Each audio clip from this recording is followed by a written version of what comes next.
This week on Stadia, we're going to be talking about a new Stadia Pro title, Pikuniku, a Crayta update, and some pretty big game sales. But before we dive into that, we're going to start off with two very quick game updates, the first of which revolves around Destiny 2. The Season of the Chosen has arrived, and you can now pick it up in the in-game store for 1,000 silver.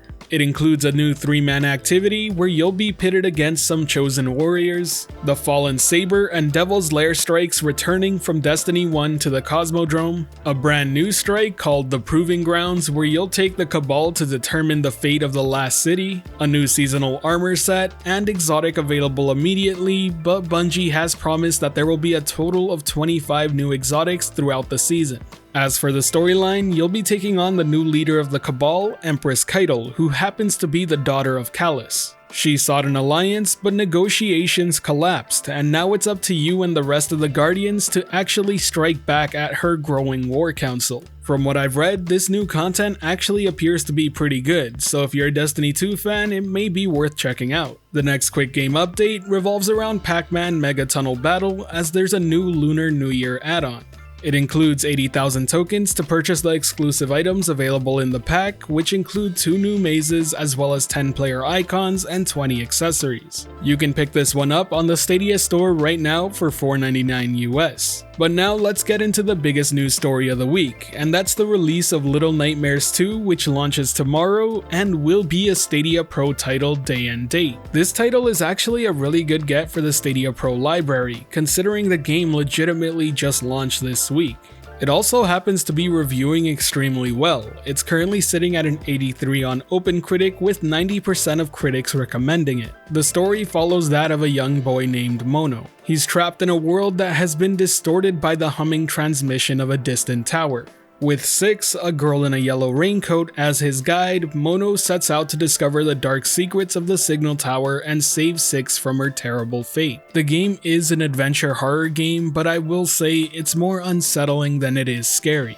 In terms of playtime, you're looking at about 9 to 12 hours depending on how fast you're going through the game. Like I said, I'm actually surprised this is a Stadia Pro title. It just launched this week earlier on other platforms and it's priced at $30. It's a really good get for Stadia Pro's lineup. I actually have a friend who's going to be playing it now on Stadia because it's cheaper than just buying the game outright on Steam like he previously planned on. Either way, do let me know your thoughts on Little Nightmares 2 and whether or not you're excited for it being a Stadia Pro game down in the comment section below. Next up, let's talk about Crayta, which is now releasing as a free-to-play title on Stadia. Regardless of whether you're a Stadia Pro member or not, you can now play the Crayta Starter Edition for free. But that's not the only update coming to Crayta. In fact, there are a few big new additions that are worth mentioning. First off is that the game will feature full crossplay support with the PC version of the game, which will launch on the Epic Games Store on March 10th. It will also allow cross progression, so you can switch back and forth between the PC and Stadia version of the game. And in terms of Stadia only updates, it will now support crowd play and crowd choice, which will certainly be nice for those who want to stream the game and interact with their audiences. All in all, really good additions for the game itself. As some of you may have remembered, I actually made a video back when it launched saying it needed to go free to play and be available on PC to truly succeed.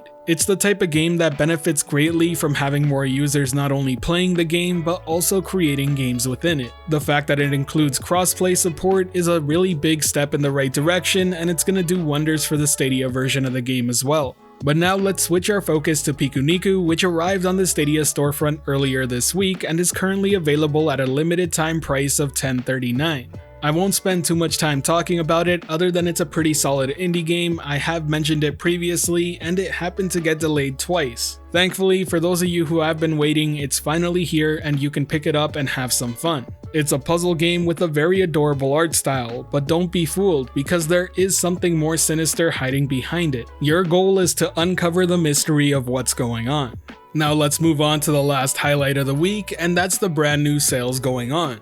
The 2K game sale is happening right now, so if you've been waiting for your chance to pick up Borderlands 3, NBA 2K21, PGA Tour 2K21, or WWE 2K Battlegrounds, now's a fantastic time to do so. All the DLC for Borderlands 3 is also on sale, as well as the deluxe edition of every title mentioned previously. The other group of game sales revolve around the Assassin's Creed franchise. Right now you can pick up Odyssey, Origins, Syndicate, Unity, or Valhalla at a discounted price. Each game's Ultimate Edition and Season Pass is also discounted for the sale. I'll have a direct link to all the week's deals in the Stadia storefront down in the description below so you can check them out for yourself with your local currency attached. Either way, that covers all the news we have for this week on Google Stadia. Do let me know your opinion on this week's update down in the comment section below. If you enjoyed the video or found it helpful at all, be sure to hit that like button as it really does help the channel out, and if you're wanting more content like this, be sure to subscribe and hit that notification bell as well. Today's end of video question is going to be asking you what game you're looking forward to most in the future. Be it on Google Stadia or any other platform, do let me know in the comment section below. Personally, I'm really excited to see what happens with Battlefield 6 as it's rumored that we'll see a reveal trailer sometime in spring. Fingers are crossed that it somehow finds its way to Stadia, but whether or not it does, I really can't wait to give it a go. As always, thank you for watching the video. This has been Generation Stadia, giving you that daily dose of everything and anything cloud gaming related. The Gen S community is over 8,100 strong and growing by the day, and until next time, I'll catch you in the clouds.